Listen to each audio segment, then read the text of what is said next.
আমরা অল্প সময়ের জন্য মেনে নিচ্ছি। সে সিয়াসাত তার হাদিস জানে, আবু দাউদ শরীফ জানে, মেশকাত শরীফ জানে, অল্প সময়ের জন্য মেনে নিচ্ছি, অথচ সে বলে গান বাজনা হারাম, এটা নাকি হাদিসে নাই। ওই ব্যক্তি বলে, ওই ম্যাডাম বলে, ওই আপাই বলে গান বাজনা হারাম, এটা নাকি হাদিসে নাই। এখন আমি হাদিস থেকে দেখাই, বুখারী শরীফের হাদিস, ইমাম বুখারীর বর্ণনা। আল্লাহ রাসূল সাল্লাল্লাহু আলাইহি সাল্লাম বলছেন, লা ইয়াকুনুন্না মিন উম্মতি আকওয়ামুন, আমার উম্মতের মধ্যে এমন কিছু লোক হবে, ইস্তাহিল্লুনাল হিররা ওয়াল হারিরা, যারা জিনা বেবিচারকে হালাল মনে করবে, রেশমের লেবাসকে হালাল মনে করবে, ওয়াল খমর, মদকে হালাল মনে করবে। এই খমর দ্বারা, মদ দ্বারা যত ধরনের নেশা আছে সবগুলোই উদ্দেশ্য। আওয়াজ দিয়ে বলেন ঠিক কিনা? এই খমর দ্বারা, মদ দ্বারা যত ধরনের নেশা আছে সবগুলোই উদ্দেশ্য। যেমন মদ, গাঁজা, হিরোইন, ফেন্সিডিল, ইয়াবা, বাবা, গাঁজা, ড্রাগস, হুইস্কি, সিদ্ধি, শুকনা, হুগনা, সবজি, জুতার গাম, ডেন্ডি গাম, ইত্যাদি ইত্যাদি আরো যা কিছু আছে সবগুলো এই খমর দ্বারা উদ্দেশ্য। আওয়াজ দিয়ে বলেন ঠিক কিনা? আপনারা বলবেন, হুজুর আপনি তো এগুলা খান না, জীবনে হাতায়ও দেখেন নাই, আপনি এতগুলোর নাম জানেন কেমনে? ভাই, নাম জানলেও কি দোষ? নাম জানাও কি দোষ? আমার বন্ধুগণ, এবার হাদিসটা খুব মনোযোগ সহকারে শুনেন। বুখারী শরীফের হাদিস, ইমাম বুখারীর বর্ণনা। আল্লাহ রাসূল সাল্লাল্লাহু আলাইহি সাল্লাম বলছেন, লা ইয়াকুনুন্না মিন উম্মতি আকওয়ামুন, আমার উম্মতের মধ্যে এমন কিছু লোক হবে, ইস্তাহিল্লুনাল হিররা ওয়াল হারিরা, যারা জিনা বেবিচারকে হালাল মনে করবে, রেশমের লেবাসকে হালাল মনে করবে, ওয়াল খমর, মদকে হালাল মনে করবে, ওয়াল মাআজিফ, গান বাজনা বাদ্যযন্ত্রকে হালাল মনে করবে, অথচ এগুলো হারাম। আওয়াজ দিয়ে বলেন ঠিক কিনা? হাদিসের ভিতরে বলা হইতেছে ওয়াল মাআজিফ, এইখানে উম্মতের হক্কানি আলেমগণ আছেন, এটার ব্যাখ্যা উম্মতের হক্কানি আলেমদের থেকে শুনে নিয়েন। এটার এই শব্দের ব্যাখ্যা বিশ্লেষণ। আমার বন্ধুগণ, ওয়াল মাআজিফ, গান বাজনা বাদ্যযন্ত্র, বাঁশির সুর, এগুলোই বোঝানো হয়েছে। আওয়াজ দিয়ে বলেন ঠিক কিনা? তো আমরা এই হাদিস থেকে বুঝলাম যে গান বাজনা হারাম। এই বিষয়টা বুঝতে হইলে আমার বন্ধুগণ, আপনারা শুনলে অবাক হবেন, গান বাজনার সূচনা হয় একমাত্র মানুষদেরকে, মুসলমানদেরকে ইসলাম থেকে, নবী মুহাম্মদ থেকে দূরে সরানোর জন্যই গান বাজনার সূচনা হয়। আওয়াজ দিয়ে বলেন ঠিক কিনা?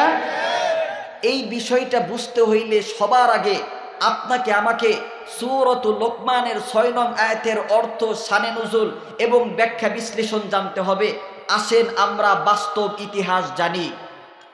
আল্লাহ রাব্বুল আলামিন সূরাতুল লোকমানের ৬ নং আয়াতের মাধ্যমে গোটা উম্মতে মুহাম্মাদিকে জানিয়ে দিয়ে বলছেন, ওয়ামিনান নাসি, মানুষদের মধ্যে এমনও আছে যারা খরিদ করে লাহওয়াল হাদিস লিউদিল্লা আন সাবিলিল্লাহি বিগয়রি ইলম, অজ্ঞতাবশত মানুষদেরকে, মুসলমানদেরকে ইসলাম থেকে, নবী মুহাম্মদ থেকে, আল্লাহর রাস্তা থেকে বিভ্রান্তির লক্ষ্যে যারা অবান্তর, অনার্থক, রম্য, রসাত্মক গল্প কাহিনী খরিদ করে, ওয়ায়াত্তাখিদাহা হুজওয়া, এবং এগুলোকে যারা হাসি ঠাট্টা ও আনন্দ ফুর্তির উপকরণ হিসাবে মেনে নেয়, উলাইকা লাহুম আযাবুম মুহিন, দুনিয়া এবং আখিরাতে এদের জন্য রয়েছে লাঞ্ছনা করা আযাব। জোরে কোন নাউজুবিল্লাহ। আমার বন্ধুগণ, এই আয়াতের মধ্যে একটা শব্দ আছে লাহওয়াল হাদিস। এই লাহওয়াল হাদিসের ব্যাখ্যায় ইবনে মাসউদ বলেন, ইন্নাহু হুয়াল গিনা, লাহওয়াল হাদিস দ্বারা উদ্দেশ্য হইল গান বাজনা। আমার বন্ধুগণ, রাইসুল মুফাসসিরিন আব্দুল্লাহ ইবনে আব্বাস রাদিয়াল্লাহু আনহু বলেন, লাহওয়াল হাদিসের ব্যাখ্যায় আব্দুল্লাহ ইবনে আব্বাস বলেন, আব্দুল্লাহ ইবনে আব্বাস এমনিতেই রাইসুল মুফাসসিরিন হন নাই। আল্লাহ রাব্বুল আলামিন আব্দুল্লাহ ইবনে আব্বাসের জন্য এক্সট্রা স্পেশাল ভাবে একটা দোয়া দিয়েছিলেন। নবীজির দোয়ার বরকতে আব্দুল্লাহ ইবনে আব্বাসকে আল্লাহ রাব্বুল আলামিন রাইসুল মুফাসসিরিন বানিয়েছেন। জোরে কোন সুবহানাল্লাহ। সেই রাইসুল মুফাসসিরিন আব্দুল্লাহ ইবনে আব্বাস রাদিয়াল্লাহু আনহু লাহওয়াল হাদিসের ব্যাখ্যায় বলেন, হুয়াল গিনাউ ওয়াল মাজামিরু ওয়াল কালামুল্লাযী লা ফাইদাতা ফি। ইবনে আব্বাস বলেন, লাহওয়াল হাদিস দ্বারা উদ্দেশ্য হইল হুয়াল গিনা, গান, ওয়াল মাজামির, মিউজিক, বিভিন্ন বাদ্যযন্ত্র, ওয়াল কালামুল্লাযী, এমন অনর্থক রম্য রসাত্মক গল্প কাহিনী, লা ফাইদাতা ফি, যার মধ্যে বিন্দু মাত্র ফায়দা নাই। এই বিষয়টা সহজভাবে বুঝেন। লাহওয়াল হাদিসের এই বিষয়টা, যেই বিষয়গুলো আল্লাহ থেকে গাফেল করে রাখে, আল্লাহ থেকে বিমুখ করে রাখে, ওই বিষয়গুলোই লাহওয়াল হাদিসের অন্তর্ভুক্ত। আওয়াজ দিয়ে বলেন ঠিক কিনা? এবার আসেন এই আয়াতের শানে নুজুল, একটু মনোযোগ দিয়ে শুনেন, আর কেউ ভিন্ন দিকে নজর দিয়েন না, একটু মনোযোগ দিয়ে শুনেন। লাহওয়াল হাদিস অর্থাৎ সূরাতুল লোকমানের 6 নং আয়াতের শানে নুজুল শুনেন। ইসলামের শুরুর জামানায় যখন আল্লাহ রাসূল সাল্লাল্লাহু আলাইহি ওয়াসাল্লাম একেবারে নীরবে নিবৃত্তে আল্লাহর বাণী নিজে পড়তেন এবং সাহাবা ইকরামকে শুনাইতেন, ওই সময়ে মুশরিকদের মধ্য হতে এখনো যারা ঈমান আনেনি, ইসলামে দীক্ষিত হয়নি, এরাও নবীজির মুবারক জবান থেকে আল্লাহর বাণী লুকায় লুকায় শুনতো, গোপনে গোপনে শুনতো। জোরে কোন আল্লাহু আকবার। মুশরিক বেঈমানরাও নবীজির মুবারক জবান থেকে আল্লাহর বাণী লুকায় লুকায় গোপনে গোপনে শুনতো, শুনে ঈমান এনে ফেলতো। আল্লাহ তো বলেছেন জাদাতহুম ঈমানা, আমি রবের বাণী শুনলে ঈমান বেড়ে যায়, ঈমান বৃদ্ধি হয়। ফলে মক্কার মুশরিক বেঈমানরা এটাকে নিজেদের জন্য বিপজ্জনক মনে করলো এবং এর মোকাবেলায় এক বিপরীত ব্যবস্থা নিল। সেটা কি? গান বাজনার আয়োজন করলো, রম্য রসাত্মক গল্প কাহিনীর আয়োজন করলো, যাতে মানুষগুলো নবী মুহাম্মদের দরবারে না যায়। জোরে কর নাউজুবিল্লাহ। আমার বন্ধুগণ, ওই সময়ে মক্কার একজন বিশিষ্ট ব্যবসায়ী নজর বিন হারেস, নাম কি? নজর বিন হারেস, একটু জোর আওয়াজ দেবেন, নামটা মুখস্থ করেন, বিভিন্ন খেলোয়াড়ের নাম মুখস্থ করেন, এই শয়তানটার নামটা একটু মুখস্থ রাখেন। নজর বিন হারেস, নাম কি? নজর বিন হারেস।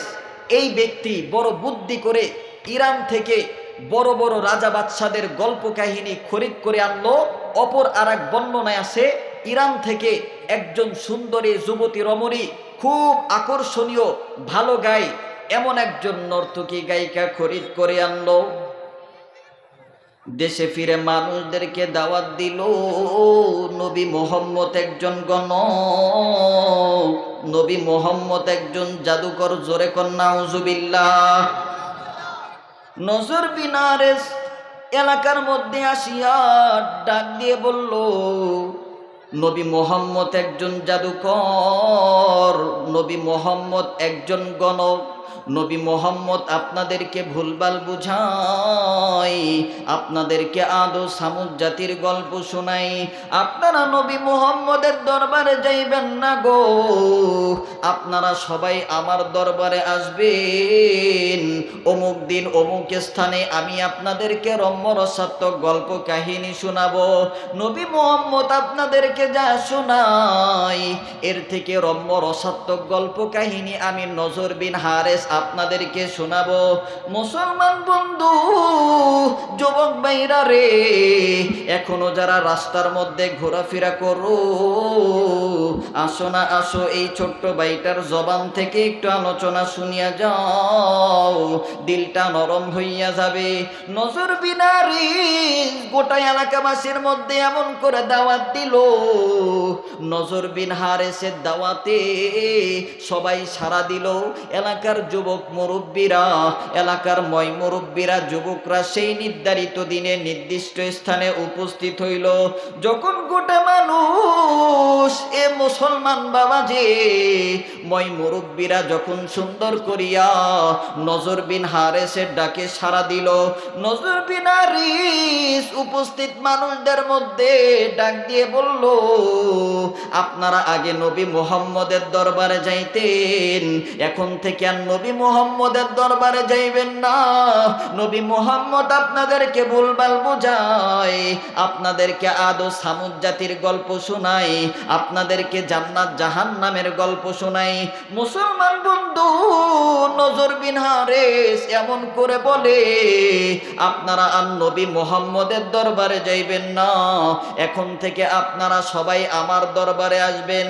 এ যুবক ভাইরা রে, ভিন্ন দিকে নজর দিও না, এই নজর বিন হারেস উপস্থিত মজলিসের মধ্যে ইরান থেকে খরিদ করে আনা গায়িকা দিয়ে গান শোনাইলো, নর্তকী দিয়ে নাচাইলো। উপস্থিত মানুষ নর্তকীর নাচ দেখিয়া গায়িকার গান শুনিয়া আনন্দে আত্মহারা মাতোয়ারা হয়ে গেল। জোরে কোন নাউজুবিল্লাহ, আর জোর আওয়াজ দিয়ে বলেন নাউজুবিল্লাহ। আমার বন্ধুগণ, নজর বিন হারেস এমন করে গোটা এলাকাবাসীর মধ্যে দাওয়াত দিল, নবী মুহাম্মদের দরবারে আর যাইবেন না। নবী মুহাম্মদ আপনাদেরকে আদ ও সামুদ জাতির গল্প শোনায়, জান্নাত জাহান্নামের গল্প শোনায়, আপনাদেরকে ভুলভাল বুঝায়া মূর্তি পূজা অগ্নি পূজা থেকে নিয়ে যায়া ইসলাম ধর্মে আল্লাহর একত্ববাদের দাওয়াত দেয়। আপনারা নবী মুহাম্মদের দরবারে যাইবেন না। আমার বন্ধুগণ, একদিক থেকে নবী মুহাম্মদ আল্লাহর একত্ববাদের দাওয়াত দিতে গিয়া আল্লাহর বাণী শোনায়, জান্নাত জাহান্নামের গল্প শোনায়, আদ ও সামুদ জাতির গল্প শোনায়, যাতে মানুষগুলো নবী মুহাম্মদের দরবারে আর না যায়। এই জন্য মক্কার মুশরিক বেঈমানরা একটা নাচ গানের আয়োজন করলো, রম্য রসাত্মক গল্প কাহিনীর আয়োজন করলো, যাতে মানুষগুলো নবী মুহাম্মদের দরবারে আর না যায়। নাউজুবিল্লাহ কোন, আরো জোরে কোন নাউজুবিল্লাহ। আমার বন্ধুগণ, গভীর মনোযোগ দিয়ে শোনেন। যেই সমস্ত যুবক ভাইরা আমি আপনাদেরকে বড় মোহব্বত করি, আপনার এলাকার মধ্যে এমন ইসলামিক জলসার আয়োজন করবেন, সৎ কাজের আমল করবেন। আমার বন্ধুগণ, যেই সমস্ত যুবক ভাইরা অনেক সময় ভুল বুঝে শয়তানের ধোঁকায় যায়া অনেক সময় গান বাজনার আয়োজন করে, এমন আছে না? যুবক বন্ধু, মনে রাখবা, আপনি মনে করেন দরজা জানলা বন্ধ করে দিয়া আপনি গুনার মধ্যে লিপ্ত আছেন। আপনি অ্যান্ড্রয়েড ফোন দেখতেছেন, বিভিন্ন নায়ক নায়িকাদের নাচ দেখতেছেন, গান দেখতেছেন। আপনি মনে মনে বলতেছেন, আমার মা আমাকে দেখে না, আমার বাবা আমাকে দেখে না, আমার বোন আমাকে দেখে না, আত্মীয় স্বজন দেখে না। অন্ধকার ঘরের মধ্যে আপনি গুনার মধ্যে লিপ্ত আছেন। যুবক ভাই, আপনি একটু খেয়াল করেন, আপনার একজন মালিক আছে, আপনার একজন রব আছে।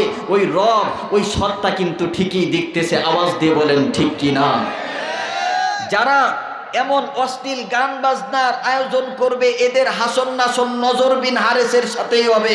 আওয়াজ দিয়ে বলেন ঠিক কিনা? আর আল্লাহ রাসূল সাল্লাল্লাহু আলাইহি ওয়াসাল্লাম হাদিসের মধ্যে বলেছেন, যার সাথে যার মোহাব্বত ওই ব্যক্তির সাথে হাসন নাসর হবে। আপনার মোহাব্বত যদি গান বাজনাওয়ালাদের সাথে হয়, আপনার মোহাব্বত যদি নায়ক নায়িকাদের সাথে হয়, আপনার হাসন নাসর নায়ক নায়িকাদের সাথেই হবে। আর আপনার মোহাব্বত যদি উম্মতের হক্কানি আলেমদের সাথে হয়, আপনার মোহাব্বত যদি মাদ্রাসার সাথে মসজিদের সাথে হয়, আপনার হাসর নাসরটাও উম্মতের হক্কানি আলেমদের সাথেই হবে। আওয়াজ দিয়ে বলেন ঠিক কিনা? এই জন্য আমরা এলাকার মধ্যে সৎ কাজের আদেশ দেব, রাজি আছি না ইনশাল্লাহ? অসৎ কাজের নিষেধ করব, রাজি আছি না ইনশাল্লাহ? আবার একটু দুইটা হাত উঠান, মালিককে ডাক দিয়ে বলেন আল্লাহ, আবার ডাক দিয়ে বলেন আল্লাহু আকবার, আবার ডাক দিয়ে বলেন আল্লাহু আকবার। হাত নামান। যদি গান বাজনার আয়োজন হয়, এলাকার মধ্যে শিরিক হয়, আমার বন্ধুগণ, এলাকার মধ্যে গজব আসবে।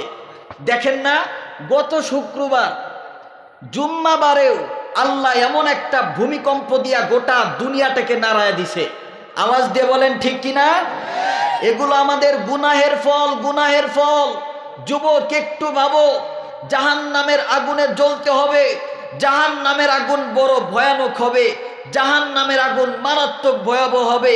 যুবক বন্ধুরা, গান বাজনার আয়োজন করবা, আল্লাহর সাথে শিরিক করবা, বিভিন্নভাবে যারা অশ্লীল কাজের মধ্যে লিপ্ত আছে এদেরকে সাপোর্ট করবা। আমার বন্ধুগণ, জাহান্নামের আগুনে জ্বলতে হবে।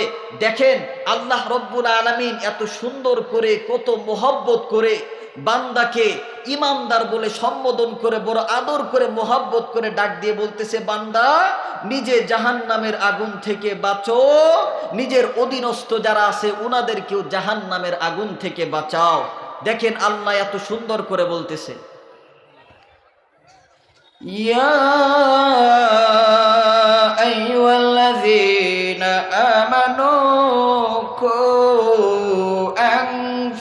أنفسكم আল্লাহু আকবারের বাণী শুনলে আল্লাহু আকবারের ধ্বনিটা একটু জোর আওয়াজ দিতে হবে। আওয়াজ দিয়ে বলেন, ইয়া আইয়ুহাল্লাযীনা আমানু কু আনফুসাকুম ওয়া আহলিকুম নারা। আল্লাহ রাব্বুল আলামিন বলছেন, হে ঈমানদারগণ, নিজে জাহান্নামের আগুন থেকে বাঁচো, নিজের অধীনস্থ যারা আছে উনাদেরকেও জাহান্নামের আগুন থেকে বাঁচাও। নিজে জাহান্নামের আগুন থেকে বাঁচতে হবে, অপরকে জাহান্নামের আগুন থেকে বাঁচাইতে হবে, আদেশ দিয়েছেন সেই মালিককে। আরেকটা বার ডাক দিয়ে বলেন তো আল্লাহ, আরেকটা বার ডাক দিয়ে বলেন তো আল্লাহু আকবার। আমার ভাইরা, আমার বন্ধুগণ, আল্লাহ রাব্বুল আলামিন ডাক দিয়ে বললেন, নবী গো, আপনি গোটা বিশ্ব মানবতার মধ্যে জানায়া দিন, সারা বিশ্বের মুসলমানদের মধ্যে আপনি জানায়া দিন, নবী গো, উম্মতে মুহাম্মাদের মধ্যে আপনি জানায়া দিন, নিজে জাহান্নামের আগুন থেকে বাঁচো, নিজের অধীনস্থ যারা আছে উনাদেরকেও জাহান্নামের আগুন থেকে বাঁচাও। নিজে জাহান্নামের আগুন থেকে বাঁচতে হবে, অপরকে জাহান্নামের আগুন থেকে বাঁচাইতে হবে। এই যুবক ভাইরারে ভিন্ন দিকে নজর দিয়েন না। আপনি যদি দেখেন আপনার সন্তান বেনামাজি হইয়া যায়, নামাজ না পড়িয়া বিভিন্ন রাস্তার মধ্যে অশ্লীল কাজের মধ্যে লিপ্ত হইয়া যাইতেছে, এ যুবক ভাইরারে, মুরব্বী বন্ধুরা রাগো, যদি আপনি দেখেন আপনার সন্তান নামাজ বাদ দিয়া, আল্লাহর ইবাদত বাদ দিয়ে ভিন্ন ভিন্ন রাস্তার মধ্যে যাইতেছে, আপনি একজন অভিভাবক হইয়া আপনার সন্তানকে বুঝাইবেন, আপনি একজন ভাই হইয়া ছোট ভাইকে বুঝাইবেন, আপনি একজন অভিভাবক, আপনি ডাক দিয়ে বলবেন, না না না, যাও না, যাও না, যাও না। যদি আপনি দেখেন আপনার বিবি বেপরদায় ঘোরাফেরা করে, আপনি সুন্দর করে বুঝাইবেন, গো, জাহান্নামের আগুন থেকে আপনি নিজে বাঁচবেন, আপনার আহাল, আপনার আত্মীয় স্বজন, আপনি যাদের দায়িত্বে আছেন ওনাদেরকেও জাহান্নামের আগুন থেকে বুঝাইবেন। মুসলমান বন্ধু, ভিন্ন দিকে নজর দিয়েন না গো। আল্লাহর রাসূল সাল্লাল্লাহু আলাইহি ওয়াসাল্লাম এমন করে জাহান্নামের আগুনের বর্ণনা দেয়, সাহাবা ইকরামের সামনে বসিয়া জাহান্নামের আগুনের বর্ণনা দেয়। জাহান্নামের আগুনের বর্ণনা দিতে গিয়া আপনার আমার নবী